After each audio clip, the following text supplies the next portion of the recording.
Champaign County Agriculture Today with your host, Dennis Riggs. Hi there, and welcome back to Champaign County Agriculture Today. My name is Dennis Riggs, your host for the program. I'm a fourth-generation farmer here in Champaign County and also sit on the board of directors of the Champaign County Farm Bureau. We're bringing you this program today in an effort to help you understand a very important industry here in Champaign County and in the U.S., and that is agriculture. Believe it or not, agriculture touches every one of us at least 3 times a day, and many of us even more. With us today are some great folks that are going to talk about agriculture and its importance and help us learn about some of the basic things in agriculture. Today we're going to be talking about soils and why this is important to all of us here in Champaign County. Today with me is Bob McLeese. Bob's with the USDA in RCS and is a soil conservationist and knows a lot about the history of soils. We also have Dr. Howard Brown. Howard's is the manager of agronomy services with Growmark over in Bloomington. And from right here in Champaign-Urbana, Emerson Nafzinger, the professor of agronomy extension here at the University of Illinois. Gentlemen, thank you so much for being with us today. We're talking about an issue that could be just as boring as some people might ever see any issue, and that's soils and dirt. And you know, it's something that we take for granted every day. But in another program that we have done in the past, we've talked about how important this is to produce food, fiber, and support our lifestyles here in the U.S. and everywhere. Everything's built on soils. And Bob, I remember you talked about how only 1/32 of the planet is actually used to support us as far as the soil. Is that the right number? That's right. And not much of the Earth's surface. Not much there to do all the work of feeding the food and fiber that we need as humans on this little planet Earth as we glide through the atmosphere. Well, today what we're going to talk about is how soils got here. It's a long process. It's not something that happened overnight. So we're going to start out with Bob. We're going to talk about what is the history of soils. Specifically here in Champaign County, we have several different soil profiles and pictures with us. How did soils get here in the first place? Well, when you talk about soil genesis, is what the question you're asking, I like to go back to the definition of soils that a soil classifier or soil scientist uses. And might bore you a little bit, but just listen to this. Soils, it's a collection of natural bodies who occupy portions of the Earth's surface and support plants whose properties are due, and this is the important part, whose properties are due to the integrated effects of climate and organisms acting upon parent material conditioned by relief over periods of time. So in that definition is introduced the 5 soil-forming factors: climate and organisms, parent material, relief, and time. So if you look at soil formation, soil genesis, and Illinois, real simply, if you take our glacial history, our vegetative history, and our climatic history in Illinois, and throw all that together, that determines the different soil types that we have here in the state.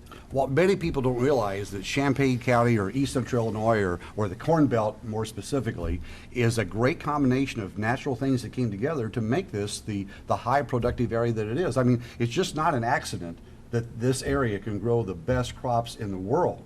What brought that together to make that happen? Well, actually, it was an accident. Well, that's true. But we didn't cause it. No, we didn't cause it. It was a quirk of nature, actually. And we have, I think, a graphic here of the soils of the U.S. And if you look at that map, and there's a green area that shows up on this map, and that's the area of prairie soils in the United States. And the way that Mother Nature wanted it to be, there's a line that runs about the 90th, and we were talking about this at break. There was a line that runs about the 90th meridian, which is over in the western part of Illinois. East of that line, the rainfall is sufficient enough to support trees as the climax vegetation. West of that line, the rainfall is lacking and grasses are the climax vegetation. So most of Illinois obviously is east of that line. So by all rights, we should have had woodland as our climax vegetation, and our soils would have been just like the soils in Ohio and Indiana. They wouldn't have been these deep prairie soils that we have here. But the quirk of nature was during the glaciation, the last glacial period, the Wisconsin episode, really changed things. And after the glaciers receded, the boreal forest became established, and quickly the deciduous forest came in. So we did have by all rights, we were working toward the same type of soils that we have in Indiana. But that area out west, the Dakotas, Nebraska, Kansas, which was grasses, started sneaking making its way to the east. And if you look at that map, that area of that green area of prairie soils coming into Illinois is known as the Prairie Peninsula. So it really was a quirk of nature because of the glaciers and the climatic history and vegetative history that took place that allowed the woodland vegetation to die out. The grasses came in and gave us these thick, dark prairie soils here in central Illinois with sufficient rainfall, more rainfall than they get in Iowa and the Dakotas, which makes our soils as good as they get. That's as good as they get. As good as they get. Emerson, I know you've done work on the South Farms here at the U of I campus, and we could actually see difference in soils, and there are some demarcs right here in Champaign County. The Yankee Ridge Moraine is one that kind of goes over out by the South Farms, South Urbana, heads on down towards Sydney and Broadlands that direction. Are there demarcs like that in other areas of the county and of the state? There are. When you say moraine, what you're talking about is a feature left over from the glacial period. So these moraines were formed as the glaciers melted. The terminal moraine is as far south as the glacier got, which cuts across Illinois south of here a ways. But then every summer, when the glacier was melting, it would drop a bunch of material there where it was, and then it would continue to recede over the years. And so we've got a series of glaciers, sort of moraines, kind of running east-west across the state that go farther north. And so that's what you're talking about, and these typically have some gravel in them and so on. One of the good features about that the glacier left behind was a bunch of silt in the river valleys. The wind picked that up and carried it here. And the other thing I think that makes Illinois fairly unique, and the states west of here, is that we had this loess material, we call it. It's wind deposited, so it tends to be high in silt. And it's just a wonderful material to form a soil in. And we laid 3 feet or so of loessal material over our glacial material here in Champaign County, some places more, some places left. And the soils that formed in those parent materials really tend to be great. For folks who are listening today that may not be farmers, that are thinking more of agriculture in a pot or in a raised flower bed, what similarities are there between the soil structure that we have out here in the fields of Champaign County compared to what they should do in their garden or their flower pot at their home? Well, maybe not so much different, but one thing that soil does need is drainage everywhere, and I think we're going to get into that some more. But when people came here and started intensively farming these soils, they pretty quickly found that without some artificial drainage, some way to get the water out of the internal structure of these soils, that plant roots didn't grow there very well. We see the same thing in a pot. If you go out in your yard and dig up some soil and put it in a pot and don't provide good drainage to it, it may not be very good for flower growing either. So drainage is a key, getting enough air into that soil to really help support roots. Well, as we grow in this soil, we know that it's a very important natural resource. Howard, we've got all this soil out here. Is more soil being formed right now? Is it going away? What's our status as far as the soil that we have? Well, soil, it's an oxymoron. It's dynamic equilibrium. And meaning that there's a basic equilibrium out there, but other words, everything is static, but then it's dynamic because it changes. And I think we've talked earlier, and we talk now, that the soil is living. We know that half this, or 45% of the soil is mineral, but there's a 5% organic fraction. And a friend, Dr. Magdoff on the East Coast, calls the organic matter the living, the dead, and the very dead. And as a result, that fraction causes the dynamics of the soil. So when you ask, are the soils forming? Yes, they are. Are we losing soils? Yes, we are. And it is that equilibrium as to how we manage that natural resource as we move forward. We need to allow the soils to build at a faster rate, or at least at a static rate, as we're losing them. And we're doing a fine job in pairing our ability to sustain that soil. We have a lot of work to go, but people need to give farmers and producers credit for the work that they are doing, especially in Illinois, to manage that equilibrium. So it is possible to raise crops and use the soil, yet not destroy it or it goes away? Oh, by all means, but it's the basic understanding of what the soil is going through, the cycles of the soil. And historically, we've tilled the soils, and that has provided a lot of productivity. We've plowed the soils, we've got good moisture, good air, good temperature relationships, but at the same time, the microorganisms, the living part of the soil, was breaking down those parts of the soil that store nutrients, so they would release nutrients. So until that point in time where we realized that if we keep releasing nutrients, we won't have any more someday, farmers started practicing reduced tillage, farmers started practicing soil fertility, feeding the crops with crop nutrients so that we can minimize the loss of the soil productivity. So I think we're working very hard toward that end. Well, Bob, you told us it's no accident that we have this soil here. It's actually several things happen to make it possible for Champaign County farmers to be some of the most productive in the world. Are we the only people in the world that have soils built like this, or are there other soils just as good in other parts of the world? There are probably 4 areas in the world. There's our Great Plains and Corn Belt here in the United States that have these prairie soils. There's an area in Russia, South Russia, known as the steppes of Russia, the old Chernozem belt it's known as. There's an area in China, and then there's the Pampas down in Argentina. And obviously we all know about the South Americans and the competition we have with them. And they do have similar soils that we have with our prairie soils here. So those 4 areas in the world, that's it when it comes to the best of the best. But we actually have the best of the best right here because of that quirk of nature and that Prairie Peninsula sneaking into this far east. As we've heard, it takes more than just one thing. Not just the soil is to grow a good crop. Emerson, I know there's a combination of the type of farmers, the rainfall. The combination we have here in the Corn Belt in central Illinois, is that unique from other parts of the world? It is almost unique, I'd say. We probably have the highest sort of unirrigated corn yields here of any place in the world. And that's because of the soil and the climate. And they're both very important. Most places in the world that I go, they're lacking one or the other or both of those. They may have very productive soils, but as Bob mentioned, some of the soils out in Nebraska, Kansas, western Nebraska, western Kansas, without irrigation, they're not very productive, even though they're fairly good soils. They just don't have the rainfall to support production. So it is a combination of things, but they come together in a unique way here, and you can't go very far in any direction from Illinois and have that same thing being true, and that's true really around the world. You actually can't drive very far here in Champaign County without seeing different colored soils. If you go on North Prospect right now, there's a lot of development going on there, actually in southeast Urbana. And as you see the earth-moving equipment digging in to make the foundations and actually taking the soil and making it into housing, you see the different colors.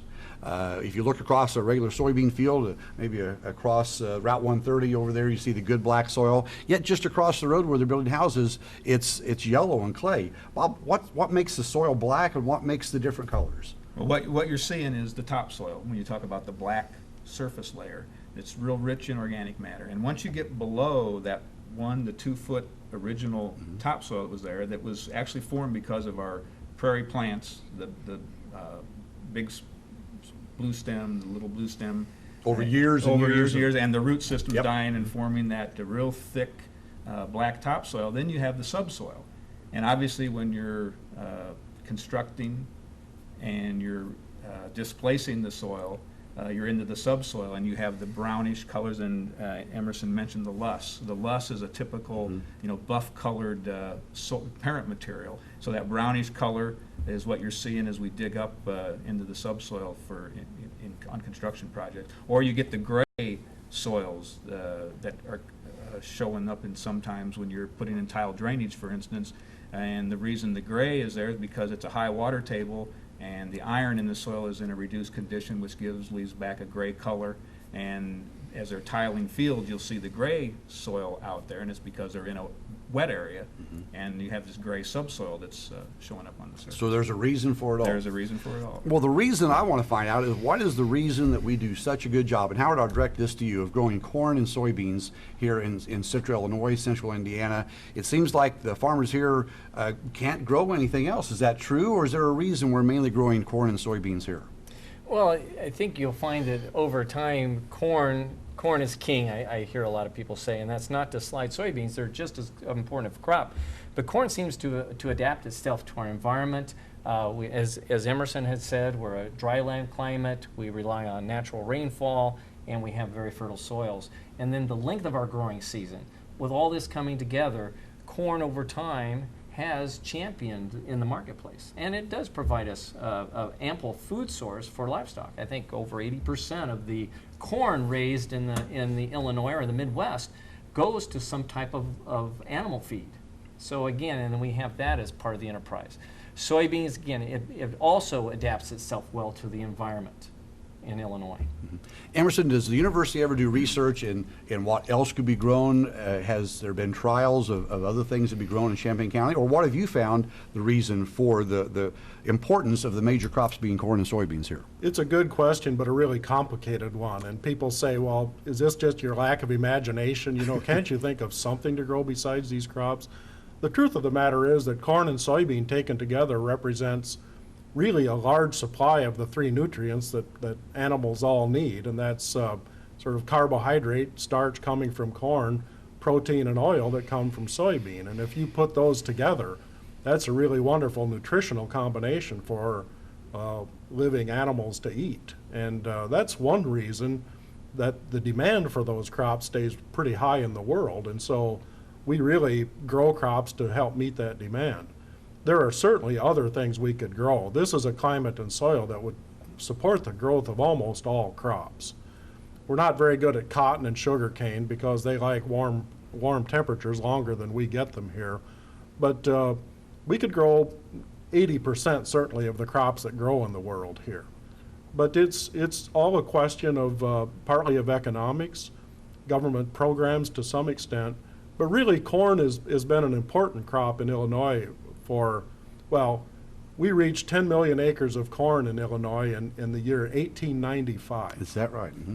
And we have about 11 to 12 million typically today.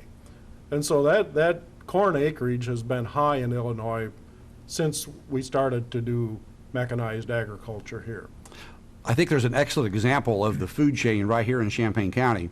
Down in the Sydney area, there's a big elevator that has been built by the Frito-Lay company that buys corn from the farmers, both yellow corn and white, and we'll talk about that, the difference in that one of these days. But the corn is delivered to the elevator from the farmer, boom, right off the farm. That Frito-Lay company then takes that corn and makes corn chips there, and just up the road at the local Casey store, the little ice cream stand there in Sydney, there are Frito-Lay corn chips for sale. That's the corn that was grown in Champaign County being consumed by the public right here in Champaign County. That's kind of the full circle. I think that's a great example of that.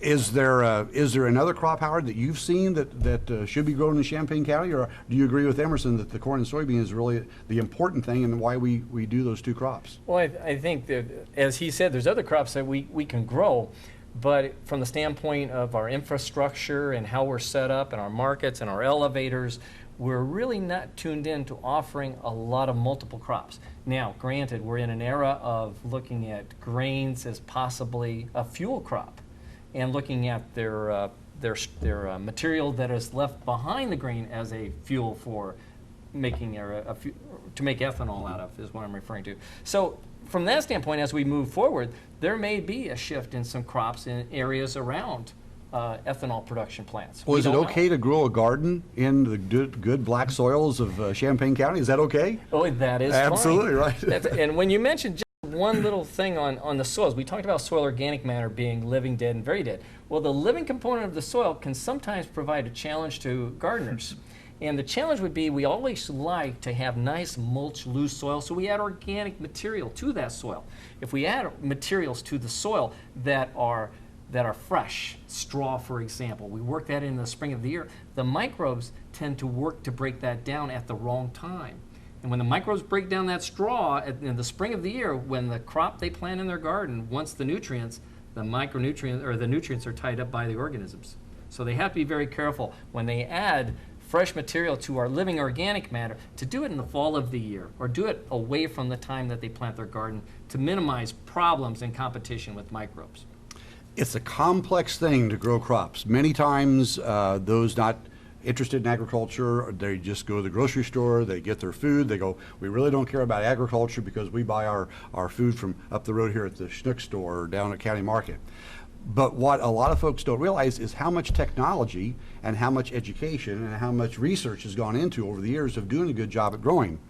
One of the first technologies here in Champaign County that started this area out as being a highly productive place to grow crops is the laying of drainage tiles and the digging of man-made ditches. I heard once there is no natural lake in Champaign County. Every standing body of water in Champaign County has been man-made, or woman in this day and age. I'm sure the girls helped out also.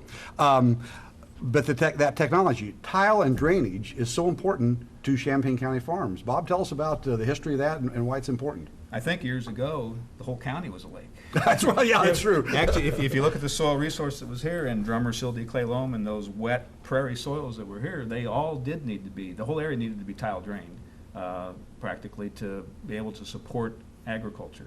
And I think it was probably the 1850s when the farmers started forming, I don't know if they formed the drainage districts then, but they started digging their ditches to provide outlets for the tile systems, where the main tiles that went in and then the laterals that came off the fields.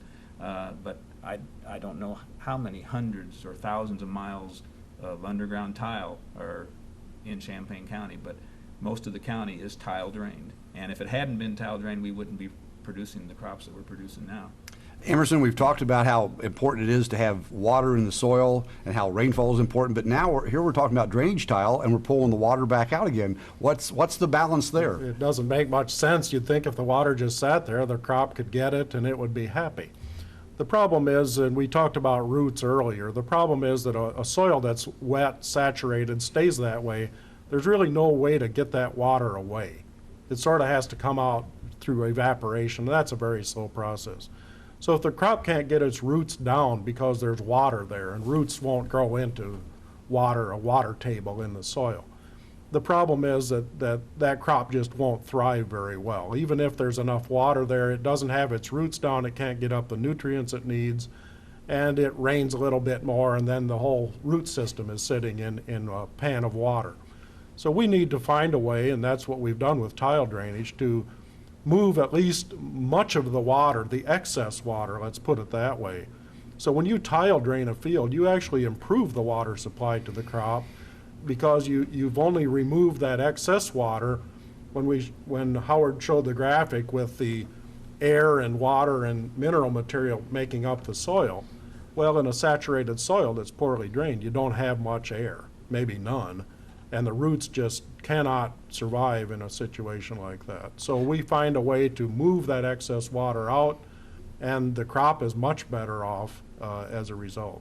These tiles that are underneath the soils of Champaign County, are we talking little, big? What are they made out of? What makes up the tiles of Champaign County? Well, historically, there was a tile factory in every county, several probably, and they simply made clay tile.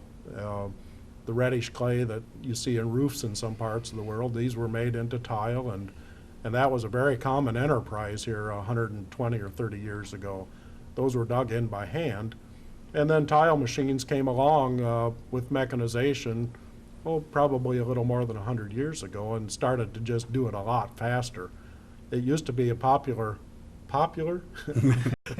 wintertime drudgery, going out and laying tile by hand. You can imagine digging in soil that's sort of frozen on top, and it's cold and it's wet, and you're taking mud out of these holes and putting down tile instead, with the idea that, in a few years you'll get this 5 acres drained so that you can produce better crops. We could produce crops maybe on the high ground before that. There are some places in Illinois that have pretty good surface drainage and didn't need, with the different soil structure, may not have needed as much tile, but certainly in this part it needed it, and it wouldn't be very productive without it, as Bob said. Well, Emerson, I have fond memories of my neighbor Tom Wilson and I in a 48-inch trench laying tile across the back 54 acres of my farm, so I've been there on a January day doing that. Well, tile and drainage is one technology that we've talked about here. We're going to have a slide that shows us a lot of new technology. That's kind of, and there's a lot in between that we're not going to touch on, but there's a lot of new technology right now that is affecting the way farmers farm. Howard, you probably see it every day. Tell us some of the new things that are happening as far as technology that farmers are using to take better care of the soil and to grow crops. Well, and there's a lot of things going on. One comes to mind would be variable rate technology, where farmers are learning to put fertilizer on where they need it and pulling back where they have ample amounts of fertilizer to begin with, or crop nutrients. Other technology would be guidance systems, where they can actually steer their equipment and implements across the field in certain specific areas. And some of these areas, they're minimizing the amount of crop nutrients they apply, so they minimize the overall cost and reserve the nutrients for the crop that's growing, rather than feed the soil the nutrients. Are these based solely on things that are happening in the field? Emerson, you probably see research at the U of I. What new things are coming as far as technology that farmers can utilize to do a better job? One of the things I wanted to mention, you had asked about tile. Today, most of the tile is plastic. That's true. It's going in very quickly. In fact, one of the developments recently has been the use of more simplified equipment. Some farmers have a tile plow that they can use with their tractor, and they may be putting in tile on their own now. And lasers have been a really important part of that, because to put tile in, you have to have just the right slope. And lasers are helping us do a lot of this, and it's new technology that's very helpful. Howard mentioned steering.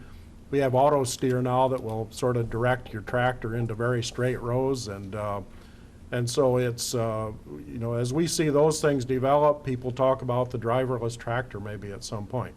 These are all sort of engineering things.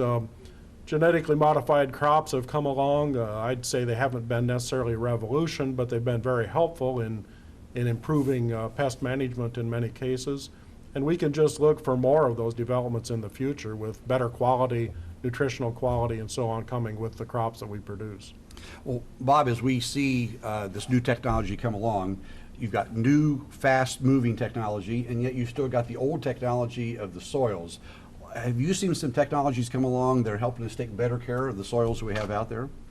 We have, but on that slide I think that we showed, I wanted to point out that the base data layer on that geographic information system that's showing up there is the soil survey. So it's the soil's information, the soil resource that farmer is still working with, and his yields and his fertilizer information, all that builds on that. So we're still doing it the old-fashioned way. It's still a field soil. It's still a field science. Soil science is. How about people in their own backyard? What type of care should they take of their soils in their yard? Is there something they need to be concerned with there? I think Howard and Emerson both maybe mentioned organic matter. If you're going to zoom in on one soil property, it's organic matter. Build that soil organic matter up in your garden, and you'll get a better crop. Someday we're going to talk about erosion. That's something we see happening along the roadside sometimes, maybe new construction areas. Howard, I think you alluded to the fact that farmers are doing such a better job of controlling erosion on their farm, possibly by leaving more organic matter on top, helping with some structures that slow down the 5-inch rain that we may get every once in a while here in Champaign County, and hold that in place. With that, we have to go. Our time is up, and we thank you for watching Champaign County Agriculture Today. We hope you tune in next time. I'm Dennis Riggs.